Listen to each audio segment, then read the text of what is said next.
بحریہ کمال میں یہ پروگرام ہو رہا ہے، اور میں آپ کو بتا دوں کہ ابھی 3 عظیم ہستیوں سے ہمیں اور آپ کو کلام سننا ہے، جن میں جناب حضرت مفتی محمود عالم صاحب مظاہری استاد جامعہ مزار موقف سہارنپور جو میرے استاد ہیں وہ بھی تشریف فرما ہے۔ اسی طریقے سے وہ عظیم شخصیت جسے ہم اور آپ سننے کے لیے بےتاب رہتے ہیں، مفتی خالد سیف اللہ صاحب غازی چترویدی، وہ بھی تشریف فرما ہے۔ چند منٹوں کے بعد میں انہیں بلاؤں گا، اس لیے جانے کا ماحول آپ لوگ نہ بنائیں۔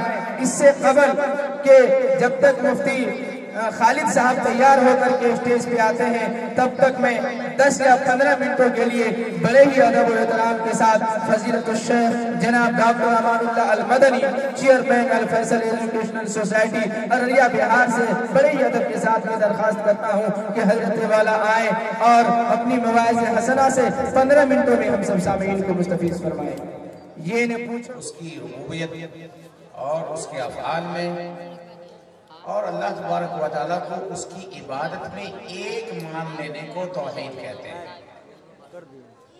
اور تمام نیکیوں میں یہ نیکی سب سے بڑی نیکی ہے۔ اس سے بڑی نیکی اور کوئی نہیں ہو سکتی کہ آدمی اللہ تبارک و تعالیٰ کو ایک مان لے، اس کی ذات میں، اس کی صفات میں، اس کے اسماء میں، اس کے افعال میں اور اس کی عبادت میں۔ اسے توحید کہتے ہیں، اور توحید سب سے عظیم نیکی ہے۔ توحید کے برابر کوئی نیکی نہیں۔ اور اسی طرح توحید کی ضد، توحید کا اپوزٹ شرک ہے۔ شرک یہ ہے کہ اللہ تبارک و تعالیٰ کی ذات میں، اللہ تبارک و تعالیٰ کی صفات میں، اللہ تبارک و تعالیٰ کے ناموں میں، اللہ تبارک و تعالیٰ کے کاموں میں، اللہ تبارک و تعالیٰ کی عبادت میں اللہ کے علاوہ کسی اور کو شریک کیا جائے، چاہے اللہ تبارک و تعالیٰ کے برابر کیا جائے یا ان چیزوں میں اللہ تبارک و تعالیٰ کے ساتھ ذرہ برابر کسی کو شریک کیا جائے، اس کو شرک کہتے ہیں۔ جس طرح توحید سب سے عظیم نیکی ہے، اسی طرح توحید کی ضد، توحید کا اپوزٹ جسے ہم شرک کے نام سے جانتے ہیں، یہ سب سے بڑا گناہ ہے۔ اگر توحید نہیں تو شرک کا ہونا ضروری ہے، اگر شرک ہے تو توحید نہیں ہے۔ یہ دونوں قسیم ہیں، یاد رکھیے یہ دونوں قسیم ہیں، اس لیے ہمیں توحید پرست رکھنا ہے۔ آج اکثر لوگ اللہ تبارک و تعالیٰ کے کاموں میں اللہ کے علاوہ کسی اور کو بھی شریک کر دیتے ہیں۔ اللہ کے بہت سارے کام ہیں، بارش نازل کرنا اللہ کا کام، روزی دینا اللہ تبارک و تعالیٰ کا کام، بچہ دینا اللہ تبارک و تعالیٰ کا کام، پیدا کرنا اللہ تبارک و تعالیٰ کا کام، موت دینا اللہ تبارک و تعالیٰ کا کام، زندہ کرنا اللہ تبارک و تعالیٰ کا کام۔ اللہ تبارک و تعالیٰ کے کام بے شمار ہیں، وہ فعال لما یرید ہے۔ اللہ تبارک و تعالیٰ جو چاہتا ہے، اللہ تبارک و تعالیٰ کی جو مشیت ہوتی ہے، اللہ تبارک و تعالیٰ کرتا ہے، اور اللہ تبارک و تعالیٰ کرتا رہتا ہے۔ فعال لما یرید کا یہی تقاضا ہے کہ اللہ تبارک و تعالیٰ ویسے بیٹھا نہیں ہوا ہے، اللہ تبارک و تعالیٰ کرتا رہتا ہے۔ اللہ تبارک و تعالیٰ کے ان کاموں میں اگر آپ نے ذرہ برابر کسی کو شریک کیا، بچہ اللہ دیتا ہے، اگر آپ کے ذہن و دماغ میں یہ بات آ گئی کہ اللہ کے علاوہ بھی کوئی بچہ دے سکتا ہے، روزی دینا اللہ کا کام ہے، اگر آپ کے ذہن و دماغ میں یہ بات آ گئی کہ اللہ کے علاوہ کوئی اور روزی دے سکتا ہے، پیدا کرنا اللہ کا کام ہے، اللہ کے علاوہ کسی اور کے بارے میں آپ کے ذہن میں یہ بات آئی کہ کوئی اور پیدا کر سکتا ہے، کوئی اور مار سکتا ہے، کوئی اور جلا سکتا ہے، یاد رکھیے کہ آپ توحید پرست سے نکل کر شرک پرست بن جائیں گے، مشرک بن جائیں گے۔ اس لیے اللہ تبارک و تعالیٰ کی ذات میں، اللہ کے صفات میں، اللہ کے اسماء میں، اللہ کی عبادت میں، اور بالخصوص اللہ تبارک و تعالیٰ کے کاموں میں کسی کو شریک نہ کرے۔ توحید کے بعد سب سے عظیم نیکی اتباع سنت ہے۔ نبی کی اتباع، نبی کی پیروی، نبی کی اطاعت، نبی کے طریقے پہ چلنا، نبی کی سنت کے مطابق زندگی گزارنا توحید کے بعد یہ سب سے عظیم نیکی ہے۔ اس سے بڑی اور کوئی نیکی نہیں ہو سکتی۔ توحید کے بعد سب سے عظیم نیکی اتباع سنت، نبی کا طریقہ اپنانا، اپنی عبادت میں، اپنے کاموں میں اللہ تبارک و تعالیٰ کے آخری نبی جناب محمد رسول اللہ صلی اللہ علیہ وسلم کی اتباع اور آپ کی سنت کو لازم پکڑنا۔ ہر چیز میں نبی کی سنت کو لازم پکڑو، سوتے ہوئے، جاگتے ہوئے، اٹھتے ہوئے، بیٹھتے ہوئے، ہر چیز میں نبی کی سنت۔ نماز پڑھو تو نبی کی سنت کے مطابق، روزہ رکھو تو تم نبی کی سنت کو اپنا لو، افطار کے وقت نبی کی سنت، سحری کے وقت نبی کی سنت، اور عام حالت میں نبی کی سنت۔ اور اللہ کی قسم، نبی کریم صلی اللہ علیہ وسلم کی 23 سالہ زندگی بالخصوص، اور بلکہ میں کہتا ہوں کہ آپ کی پوری زندگی بالعموم ہم تمام مسلمانوں کے لیے آئیڈیل ہے، نمونہ ہے۔ اس لیے اللہ تبارک و تعالیٰ نے فرمایا لَقَدْ كَانَ لَكُمْ فِي رَسُولِ اللَّهِ أُسْوَةٌ حَسَنَةٌ۔ یہاں میں آپ کو ایک علمی بات بتانا چاہتا ہوں کہ قرآن اور حدیث کے اندر اللہ تبارک و تعالیٰ نے صرف مکمل طور پر کسی ذات کو اگر آئیڈیل اور نمونہ بنایا ہے تو وہ ہمارے نبی جناب محمد رسول اللہ صلی اللہ علیہ وسلم۔ آپ کے علاوہ کسی کی ذات مکمل آئیڈیل اور نمونہ نہیں۔ ہاں، ہمارے آئیڈیل ابو بکر ہیں، ہمارے آئیڈیل عمر فاروق ہیں، ہمارے آئیڈیل عثمان غنی ہیں، ہمارے آئیڈیل اور نمونہ حضرت علی ہیں، تمام صحابہ اکرام ہیں، لیکن مستقل طور پر جن کی ہر چیز، جن کا ہر امر، جن کی ہر نہیں، جن کا ہر قول، جن کا ہر فعل اگر مستقل طور پر اسوہ ہے، نمونہ ہے، آئیڈیل ہے، تو محمد رسول اللہ صلی اللہ علیہ وسلم کا قول ہے، فعل ہے، آپ کی زندگی ہے۔ اور جس نے محمد رسول اللہ صلی اللہ علیہ وسلم کی زندگی کو لازم پکڑ لیا، اسوہ مان لیا، بنا لیا، اللہ کی قسم دنیا بھی اس کی سنور جائے گی، آخرت بھی سنور جائے گی۔ میں آپ کو ایک بات بتانا چاہتا ہوں، ہمارے ایک نوجوان دوست حج کے لیے آتے، وہ جذبہ ہمارے اندر پیدا ہونا چاہیے۔ میرے بھائیوں، ہم تقریر خوب کرتے ہیں، ہم میں سے ہر کوئی یہی کہتا ہے کہ ہمیں نبی کی زندگی کو لازم پکڑنا ہے، ہمیں نبی کی سنت کو لازم پکڑنا ہے، ہمیں نبی کے طریقے کے مطابق چلنا ہے۔ کرتا کہتا ہر کوئی ہے، لیکن حقیقت میں سنو میرے بھائیوں، ایک نوجوان کی طرف ایک نوجوان آدمی کیا کہتا ہے، اس کی بات کو سنو میرے بھائیوں۔ اور یہ حقیقی واقعہ ہے، اللہ تبارک و تعالیٰ گواہ ہے کہ کس طرح نبی کی سنت کو لازم پکڑا جاتا ہے۔ دو بھائی ہیں، اچھے ہیں، نیک ہیں، صالح ہیں، دنیا کے اختلافات سے تنگ آنے کے بعد جائز اور ناجائز، یہ کرو گے تو اچھا، یہ کرو گے تو یہ بھی چلے گا، کوئی حرج نہیں۔ ان چیزوں سے تھک ہار کر کے وہ سوال کرتا ہے کہ مولانا اس سے پہلے بھی میں نے حج کیا ہے، غور سے سنیے گا، مولانا اس سے پہلے بھی میں نے حج کیا ہے اور کئی حج میں نے کیا ہے، لیکن اس مرتبہ میں وہی حج کرنا چاہتا ہوں۔ مجھے یہ نہ بتائیے کہ افضل کون ہے، مفضول کون ہے، راجح کون ہے، مرجوح کون ہے، یہ مجھے نہ بتائیے، مجھے یہ بتائیے کہ میں حج کرنا چاہتا ہوں وہی حج جو نبی کریم صلی اللہ علیہ وسلم نے کیا ہے، اس سے پہلے بھی میں نے حج کیا ہے۔ مجھے یہ نہ بتائیے کہ حج تمتع افضل ہے، یہ حج قران افضل ہے، یہ حج افراد افضل ہے، یہ مجھے نہ بتائیے۔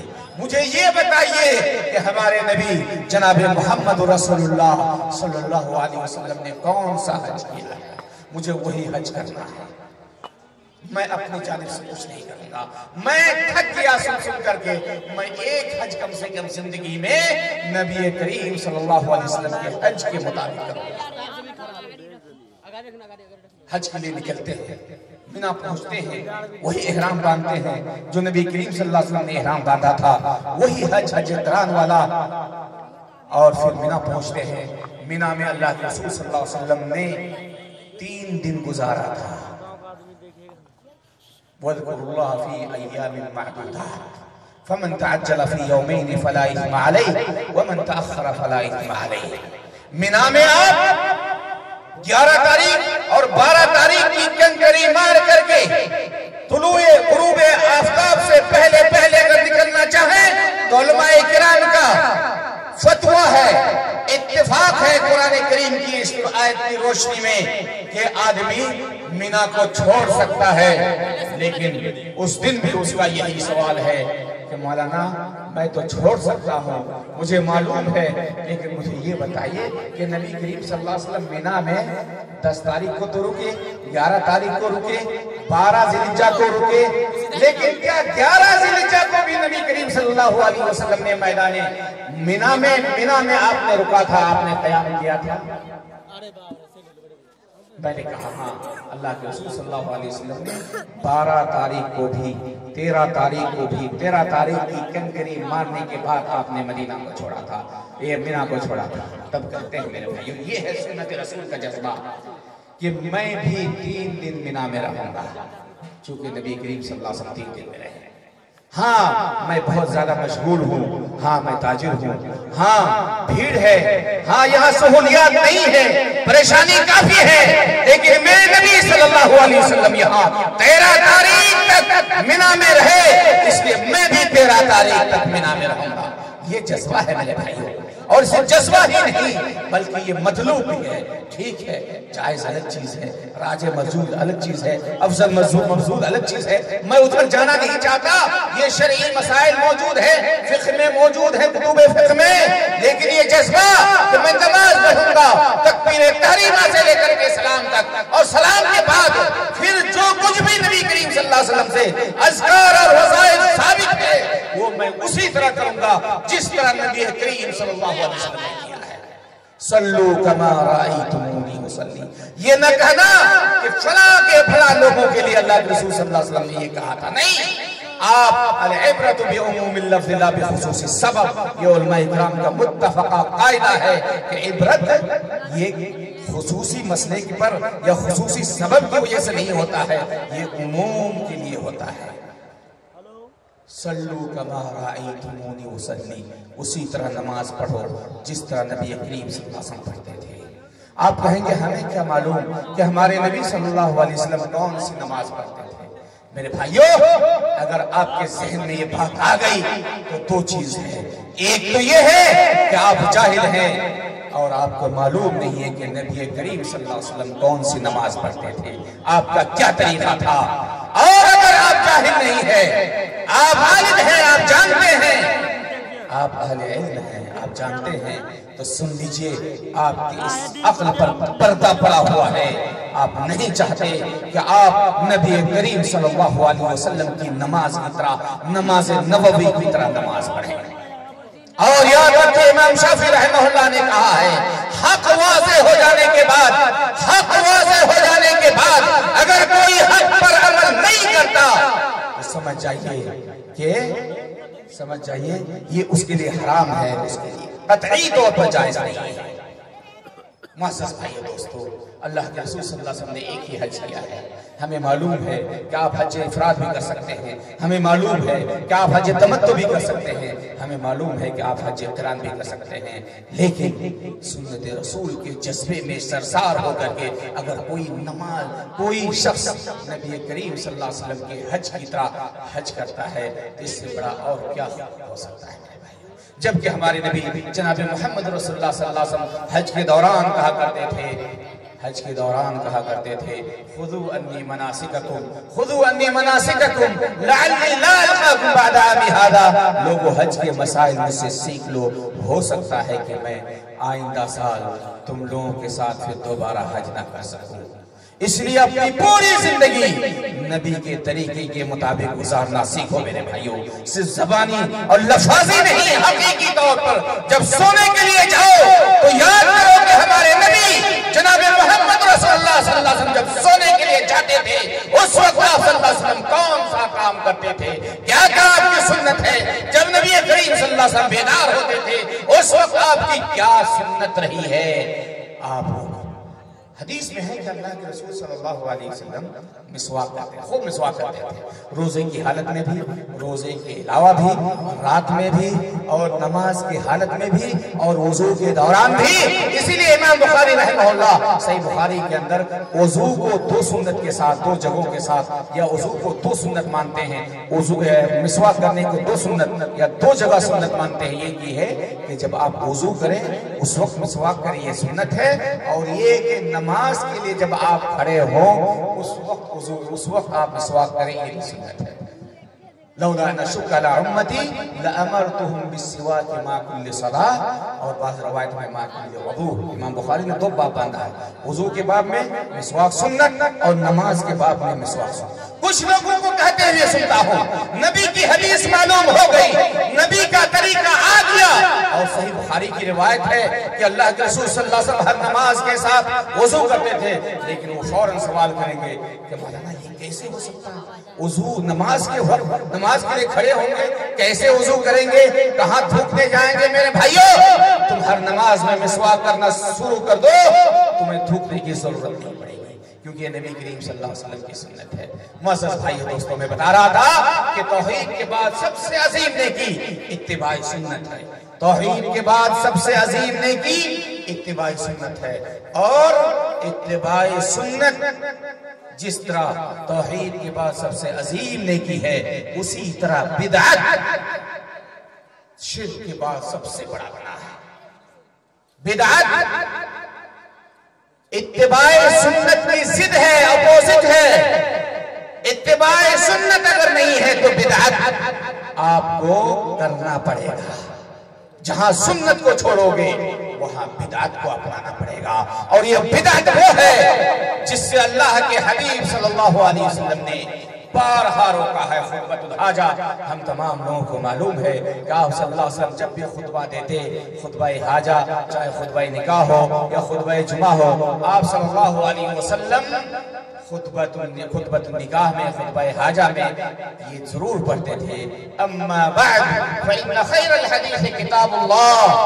حمد و صلاۃ کے بعد سب سے بہترین بات کتاب اللہ ہے، اللہ کی کتاب یعنی قرآن کریم ہے۔ وخیر الہدی ہدی محمد صلی اللہ علیہ وسلم، سب سے بہترین طریقہ نبی کریم صلی اللہ علیہ وسلم کا طریقہ ہے۔ وشر الامور محدثاتها، اور سب سے بدتر چیز نئی دین کے اندر نئی ایجاد ہے۔ وکل محدثۃ بدعہ، اور ہر نئی چیز، ہر دین کے اندر نئی چیز بدعت ہے۔ وکل ضلالۃ فی النار، وکل ضلالۃ فی النار، وکل محدثۃ بدعہ، وکل بدعۃ ضلالہ، اور دین کے اندر ہے ہر نئی چیز گمراہی ہے، ضلالت ہے، اور وکل ضلالۃ فی النار، اور ہر ضلالت، ہر گمراہی انسان کو جہنم میں لے جانے والی ہے۔ سب سے عظیم نیکی توحید، توحید کے بعد سب سے عظیم نیکی اتباع سنت، اور سب سے عظیم گناہ، سب سے ناپاک اور سب سے خبیث گناہ شرک، اور شرک کے بعد سب سے عظیم گناہ یہ بدعت ہے، جس سے اللہ کے رسول صلی اللہ علیہ وسلم روکا کرتے تھے۔ اور یاد رکھیں بدعت کہتے ہیں دین کے اندر، دین سمجھ کر کے، ثواب سمجھ کر کے، اچھا عمل سمجھ کر کے، نیکی سمجھ کر کے کوئی کام کریں اس کو بدعت کہتے ہیں۔ بلڈنگ بنا رہے ہیں، کوئی اور کام کر رہے ہیں جس کا دین سے کوئی تعلق نہیں، وہ بدعت نہیں۔ ہاں لغوی بدعت آپ کہہ سکتے ہیں، لیکن شرعی بدعت یہ ہے کہ من احدث فی امرنا ھذا ما لیس منہ فہو رد، کہ اگر کوئی اس دین کے اندر، ہمارے دین کے اندر، نبی صلی اللہ علیہ وسلم فرماتے ہیں ہمارے دین کے اندر، ہمارے اس امر کے اندر کوئی نئی چیز ایجاد کرے تو یہ بدعت ہے۔ اسی کو ہے عائشہ مسلم شریف کی روایت فرماتی ہے من عمل عملا لیس علیہ امرنا فہو رد، اگر کسی نے کوئی ایسا عمل کیا جس میں نبی کریم صلی اللہ علیہ وسلم کا طریقہ نہیں تھا، وہ مردود ہے، اس کا کوئی اعتبار نہیں۔ اس لیے ان دو چیزوں کو یاد رکھنا میرے بھائیو، توحید پرست بننا، اس لیے کہ توحید سب سے عظیم نیکی ہے، اور شرک سے بچنا، کیونکہ شرک یہ سب سے بڑا گناہ ہے، اور توحید کے بعد اتباع سنت کو اپنانا، کیونکہ اتباع سنت توحید کے بعد سب سے عظیم نیکی ہے، اور اس کے بعد شرک کے بعد سب سے بڑا گناہ بدعت ہے۔ یاد رکھنا میرے بھائیو، ہمارا دین کامل و مکمل ہے۔ الیوم اکملت لکم دینکم واتممت علیکم نعمتی ورضیت لکم الاسلام دینا۔ ہمارا دین کامل ہے، مکمل ہے۔ کامل و مکمل کا معنی یہ ہے، کامل و مکمل کا معنی یہ ہے کہ ایک گلاس پانی آپ رکھیں، ایک گلاس بھر کر کے آپ پانی رکھیں، اور اس بھرے ہوئے گلاس میں اگر آپ نے ایک بوند بھی پانی ڈالا تو اس گلاس کے اندر جو پانی ہے، جو بھرا ہوا گلاس ہے، اس سے کچھ نہ کچھ ضرور ٹپک جائے گا، گر جائے گا۔ یہ کامل دین ہے میرے بھائیو۔ عبادات مکمل، معاملات مکمل، اخلاقیات مکمل۔ آج نہیں، آج سے 1400 سال پہلے وہاں کے اس وقت کے مسلمانوں کے لیے بھی یہ دین کامل تھا، آج کے مسلمانوں کے لیے بھی دین کامل ہے، اور قیامت تک کے مسلمانوں کے لیے، انسانیت کے لیے دین کامل و مکمل ہے۔ الیوم اکملت لکم دینکم۔ اور یاد رکھیں یہ بات اتفاقی ہے کہ دین کے اندر ذرہ برابر اضافہ کرنا گمراہی، اور دین کے اندر ذرہ برابر کمی کرنا یہ بھی گمراہی ہے۔ آئیے مسلم شریف کا ایک واقعہ میں سنتے ہیں۔ ایک صحابی رسول اللہ صلی اللہ علیہ وسلم کے پاس آتے ہیں اور کہتے ہیں، یا رسول اللہ، اے اللہ کے رسول صلی اللہ علیہ وسلم، جو لوگ کھانا کھانے کے بعد پردے میں ہاتھ پوچھ رہے ہیں وہ بڑا مہربانی ہاتھ نہ پوچھیں۔ اللہ کے رسول صلی اللہ علیہ وسلم کے پاس ایک صحابی آتے ہیں اور کہتے ہیں، یا رسول اللہ، دلنی علی عمل اذا عملته دخلت الجنہ۔